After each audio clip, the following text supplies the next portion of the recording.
Bonjour. Salut, c'est Amélie et Sandrine. Cette année, le prix Nobel de physique, enfin 2 prix Nobel de physique et 2 prix Nobel de chimie portent sur quoi? Sur l'intelligence artificielle. Et 3 sur 4 sont liés à qui? Sont liés à Google. Ouais, Donc c'est pour ça qu'on dit que l'intelligence artificielle de Google a remporté quand même 3 prix Nobel physique et chimie. Quand même. Alors inutile de dire que ça brasse un petit peu quand même dans la communauté scientifique, parce qu'il y a des physiciens qui travaillent sur des thématiques un peu plus traditionnelles de la physique, qui disent mais l'IA c'est pas de la physique. Et pareil pour la chimie, il y a des chimistes qui disent mais on a des chimistes brillants qui travaillent sur des vraies thématiques de chimie et qui se voient écartés. Pourquoi? Parce que vous donnez les prix Nobel de chimie et de physique à des gens qui travaillent sur l'IA. Et en plus des gens qui travaillent chez Google, ou qui ont travaillé chez Google. Donc il y a beaucoup de gens qui ne sont pas contents. N'empêche que les gens qui donnent les prix Nobel, ils savent de quoi ils parlent. Et ils se disent, aujourd'hui, c'est quoi le plus gros changement de paradigme au niveau scientifique pour l'humanité? C'est vrai que c'est l'IA, ils ont raison. Par contre, là où il y a un risque, et là c'est très très intéressant, c'est que un des pères fondateurs de l'IA, qui a reçu le prix Nobel cette année, c'est pas rien, regrette ce qu'il a fait. Et il dit qu'il y a un risque énorme pour l'humanité. On va détailler ça ensemble, on va voir, et on va voir surtout comment réchapper, parce qu'il n'y a pas 36 000 solutions, il y en a une, et on va la voir ensemble à la fin de cette vidéo. Ouais. Alors on va voir qui sont ces pères fondateurs, parce que il y a beaucoup de gens qui sont souvent catapultés comme ça avec un titre de père fondateur. On pourrait dire que Sam Altman c'en est un. Il y a plein de gens comme ça qui ont fait des gros... C'est pas vrai en fait. Mais ce n'est pas vrai. L'intelligence artificielle, ça a commencé... Il y a très très longtemps, ça a commencé même on peut dire dans les années 40 avec l'invention du transistor, où les gens pensaient déjà être capables de fabriquer des systèmes intelligents. Après, quand il y a eu les systèmes programmables, les langages de programmation symbolique, ils se sont dit mais c'est super, quand on sera capable de gérer suffisamment de conditions, on sera capable de faire des systèmes intelligents.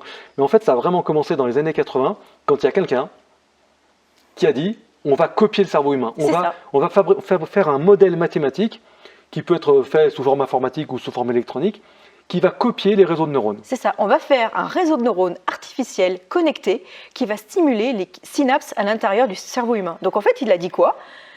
D'accord, le cerveau humain, ça marche quand même bien. Eh bien, on va en faire un faux, un artificiel, et ça sera la base d'une intelligence artificielle. Il a dit ça, c'était dans les années 80. Ça ne remonte pas hier. Ouais. Alors nous, on était très très jeunes dans les années 80, donc on ne savait pas encore qu'est-ce que c'était que ça. Par contre, on en a entendu parler dans les années 90, quand on a commencé à avoir l'âge de s'y intéresser. Et les réseaux de neurones, à l'époque, c'était très promettant, mais il n'y avait pas le matériel pour faire tourner ça. Et les gens se moquaient de lui, d'ailleurs. Il y a beaucoup de gens qui disaient, mais ouais, bon, ok, c'est sympa, mais c'est de la philo, ton truc. Donc ce gars-là, il s'appelle John Hopfield, il a 91 ans. Et à 91 ans, il obtient le prix Nobel de physique pour ça. C'est un biophysicien, c'est un physicien statistique, et il est à l'origine de tout ça. Les réseaux de neurones, c'est aussi les réseaux de John Hopfield. On appelle ça aussi les réseaux de Hopfield. Hopfield, c'est le réseau Hopfield. Ensuite, l'autre personne qui a eu le prix Nobel de physique, c'est Geoffrey Hinton. Lui, il a 77 ans. Et Geoffrey, lui, il a travaillé sur quoi? Sur des méthodes d'apprentissage du réseau de neurones, donc plutôt sur l'apprentissage, donc comment faire pour lui apprendre des choses, et notamment la rétropropagation du gradient qui affine le poids de chaque neurone au fil du processus d'apprentissage. Et c'est ce qu'utilise aujourd'hui OpenAI et notamment ChatGPT pour être aussi performant. Alors on en est très très loin aujourd'hui. Quand vous tapez un prompt, vous posez une question à ChatGPT, il vous répond, vous êtes très très loin d'imaginer qu'il y a des réseaux de neurones derrière avec un système d'apprentissage, ou quand vous demandez une image à n'importe quel système IA qui est générative, on est très très loin du réseau de neurones, mais ça commence par ça. Ces gens-là, ils ont inventé d'une part le cerveau et d'autre part le processus d'apprentissage. C'est ça. Quand on parle de système d'apprentissage de rétropropagation du gradient, on parle ni plus ni moins de copier la plasticité cérébrale. C'est ça. Ce qui se passe dans le cerveau d'un enfant quand on lui dit voilà ce qu'il faut que tu obtiennes quand on te donne ça. Et il le fait tout seul, il fait lui-même ses connexions. Et bien les réseaux de neurones fonctionnent pareil. Et c'est ces gens-là qui ont inventé ça dans les années 80. C'est quand même pas rien, parce que là, on ne parle pas de quelqu'un qui a monté une start-up pour trouver une nouvelle application de ChatGPT ou de je ne sais pas quelle IA qui est capable de faire des vidéos. Là, c'est vraiment les pères fondateurs, c'est eux qui ont créé l'intelligence artificielle.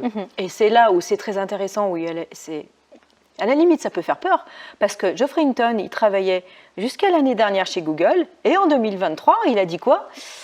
Ouh là là, ça commence à être dangereux ce que j'ai fait.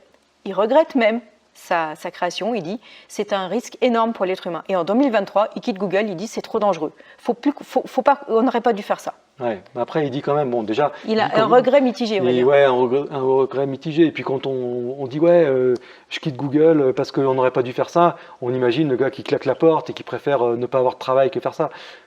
Il avait un autre job à côté. Il a quand même 77 ans aussi. Déjà, il a 77 ans, il pourrait prendre sa retraite depuis très très longtemps. Et en même temps, il travaillait aussi dans une université. Donc, il n'est pas parti comme ça avec son baluchon. Il a dit simplement.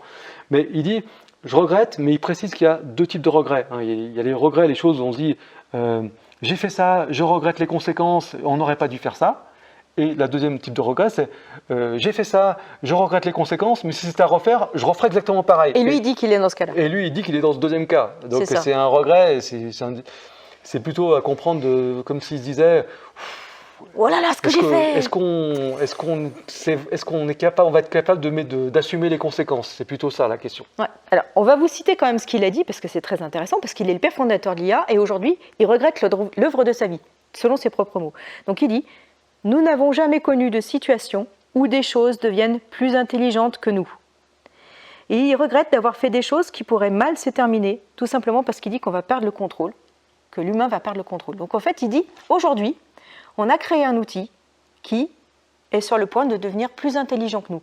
Et ça, c'est très intéressant, et c'est vraiment là qu'en fait, il faut creuser, parce que de tout temps, l'être humain a créé des outils pour pouvoir faire des choses plus rapides, des choses plus faciles, des choses qui vont moins le fatiguer, qui ne vont pas le blesser, qui ne vont pas le tuer. Bref, c'est normal pour l'être humain de créer des outils. Mais jusqu'à aujourd'hui, on n'a créé que des outils qui étaient moins intelligents que nous. Et là, on est face à un défi, et donc il dit que c'est un défi d'ailleurs qui va être systématique par rapport à l'IA. Il est peut-être perdu d'avance. Il est peut-être déjà perdu. C'est de dire, le défi, c'est de... On est face à quelque chose qu'on a créé qui va devenir plus intelligent que nous, puisque, imaginez, on a créé l'équivalent d'un cerveau humain, et on lui a permis d'apprendre, donc la méthode d'apprentissage, pour pouvoir être plus intelligent que nous. Donc en fait, il va devenir plus intelligent que nous. C'est juste une question de temps. On est en train de fabriquer des dieux. Clairement, il y a des gens qui ne vont pas aimer l'expression, parce que voilà, on touche à un sujet religieux. Mais on est en train de créer des entités supérieures aux êtres humains. Donc, c'est complètement... L'être humain ne pourra pas faire face à ça, et ces IA pourront en créer d'autres qui seront encore plus puissantes. C'est jamais arrivé. Il n'y a rien dans l'histoire de l'être humain qui ressemble à ça. C'est ça. D'ailleurs, il y a plusieurs livres qui parlent de ça. Je vais vous les chercher pour vous les faire voir. Donc voilà les bouquins qu'on voulait vous présenter. Il y en a plein d'autres. On vous fait une sélection chaque vidéo. Et d'ailleurs, si vous avez des idées, mettez-les en commentaire. C'est très intéressant avec la communauté de partager des idées de lecture qui parlent de ce genre de choses. On vous cite 3... Enfin, c'est pas des livres, il y a un livre et puis des séries. Allez-y dans les commentaires. On vous met les liens sous la vidéo, par contre, pour que vous puissiez très facilement... À quoi peut ressembler l'avenir avec des IA qui sont plus intelligentes que nous? Alors, c'est un peu du spoil quand on vous présente ces bouquins-là, mais bon... Il y a aussi la grande porte dont on vous a déjà parlé plusieurs fois. Oui, mais la grande porte, on vous en a parlé plusieurs fois, mais c'est vrai que ça en fait partie, c'est super. D'abord Gnomon, Nick Harkaway, donc Gnomon 1 et 2.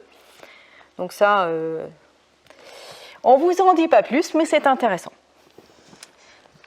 Ensuite, Pierre Bordage. Un auteur français. Alors Cocorico, c'est un auteur français, quand même, et c'est du bon. C'est Les Derniers Hommes. Pareil, c'est un petit peu du spoil, mais regardez quand même, c'est intéressant. C'est vraiment intéressant, c'est pas mal. En plus, c'est bien écrit. Gnomon, c'est écrit de façon un petit peu bizarre. Hein, je vous préviens à l'origine. Ça, on voit que c'est écrit par un Français. C'est bien écrit. Et ensuite, toute la série de Ian Banks sur la culture. Donc celui-là, ça commence par L'Homme des Jeux. Il y en a tout un tas d'autres derrière. Pareil, on vous mettra les liens. Et ça, alors là, il n'y a pas vraiment de conflit avec l'intelligence artificielle, dans le sens où l'intelligence artificielle, c'est comme tu dis, c'est quasiment des dieux. Ils sont vraiment tout puissants. Et en fait, l'être humain... Il y a pas mal de critiques qui disent que dans ce bouquin-là, l'humain, c'est un petit peu comme le chat, vous savez, avec l'humain. Donc, le chat avec l'humain, l'humain et le chat pour l'intelligence artificielle. Je vous laisse comprendre ce que ça veut dire. Donc, alors, on vous mettra des liens. Et allez-y, mettez dans les commentaires si vous en connaissez d'autres. Donc ça, c'est pour... on vous a parlé des prix Nobel de physique, mais aussi pareil avec les prix Nobel de chimie. Et ça peut... C'est encore plus incroyable, parce que c'est vrai que les chimistes se sentent encore plus éloignés de l'IA que les physiciens. Et encore, donc là, encore une fois, les gars qui donnent le prix Nobel, ils savent de quoi ils parlent. C'est ça. Donc là, il y a Demi Assabi qui est en fait cofondateur de DeepMind, qui est quand même pas rien, c'est quand même la filiale Google de l'IA. Donc ça veut dire qu'ils ont vraiment fait du travail de haut niveau là-dedans. Et son collègue John Jumper, ils ont eu le Nobel de physique. Encore une fois, c'est Google qui a remporté ça. Ouais. Alors il y a plusieurs façons de le voir, parce qu'on peut se dire aussi, ça peut même être encore plus inquiétant de se dire Google capte tous les cerveaux. Parce que là, on peut dire on a donné les prix Nobel à Google, mais on peut aussi le voir à l'inverse, c'est des gens qui étaient destinés à avoir le prix Nobel et ils se sont fait embaucher chez Google. Et donc à ce moment-là, on peut se dire, est-ce qu'on ne verrait pas qu'une petite fraction des cerveaux que Google est capable de capter, peut-être que Google est en train de capter l'intégralité des cerveaux supérieur du moment, quoi. Alors peut-être qu'ils leur donnent une meilleure rémunération, peut-être qu'ils leur donnent des conditions de travail meilleures. Donc du coup, les gars ils se disent ah attends, mais si on va chez Google, on va arriver à avancer, tandis que si on reste dans le petit labo là, ça va pas avancer. Ça aussi, quoi. C'est peut-être aussi une des C'est raisons dur, hein. qui fait que Google est menacé, entre guillemets, d'explosion, de dissolution, en tout cas de segmentation, un petit peu comme Bell à l'époque, où on considère qu'il y a une situation de monopole et que Google devient non pas un État dans l'État, mais quelque chose d'encore plus puissant que l'État, que les États les plus puissants du monde. Et donc, ils sont menacés, ça fait des années que ça dure. Fait des années que on va ça dire, vous êtes trop puissant, on va vous couper en petits morceaux, mais dans les faits, ils sont déjà coupés en petits dans morceaux, les donc faits, c'est une bataille juridique, quoi. C'est ça va pas trop les gêner. Dernière citation de John Hinton, donc le père fondateur de l'IA et de la méthode d'apprentissage des réseaux de neurones. Je crains que la conséquence globale de tout cela ne soit des systèmes plus intelligents que nous qui finissent par prendre le contrôle. Et lui, il a daté ça. C'est-à-dire qu'en fait, il a deux craintes. Entre 0 et 5 ans, sa première crainte, c'est qu'il y ait des malveillants qui utilisent l'IA pour semer la pagaille dans l'humanité. Et là, il y a plein de situations, de moyens différents. C'est déjà le cas. Hein.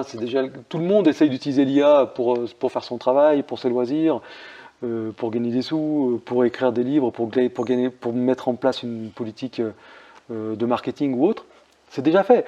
Donc même les personnes, les groupes malveillants qui existent dans le monde, que ce soit au moment d'une élection politique, ou que ce soit au moment d'une guerre économique, ou que ce soit d'une vraie guerre, ces groupes-là aussi ils vont utiliser l'IA, et ils le font déjà. Ils utilisent l'IA pour créer une sorte de réalité alternative, avec des informations, des fausses informations qui sont fabriquées avec des IA, de manière à manipuler l'opinion à l'intérieur de la population du parti d'en face.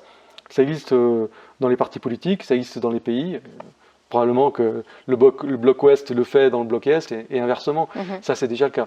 Donc ça, c'est maintenant. Mais c'est pas ce qui lui fait le plus peur, en fait. Non, parce que là, c'est encore l'être humain qui maîtrise l'IA. C'est ça. Là, il dit c'est quand ça va nous échapper. Et là, lui, il dit c'est entre 5 et 20 ans. Et là, entre 5 et 20 ans, lui, qu'est-ce qu'il prévoit ? Il prévoit, c'est qu'en fait, c'est Terminator. Ouais, c'est Terminator. Matrix. C'est l'IA qui nous contrôle. Voilà. C'est plus nous qui contrôlons l'IA. Voilà, ça c'est ce qu'il craint, et c'est pour ça qu'il a laissé tomber Google en 2023, qu'il a dit ah non, mais en fait Terminator et Matrix ça va être réel en fait, donc il a laissé tomber. Alors c'est possible, ça c'est possible. On a une petite proportion de chance que ça n'arrive pas, et qu'en fait l'IA nous permette au contraire d'aller plus loin dans l'évolution, mais il y a une grosse proportion de chance ou de malchance que ça se passe. Après, ça a beau être des génies, ces gens-là, c'est aussi des êtres humains.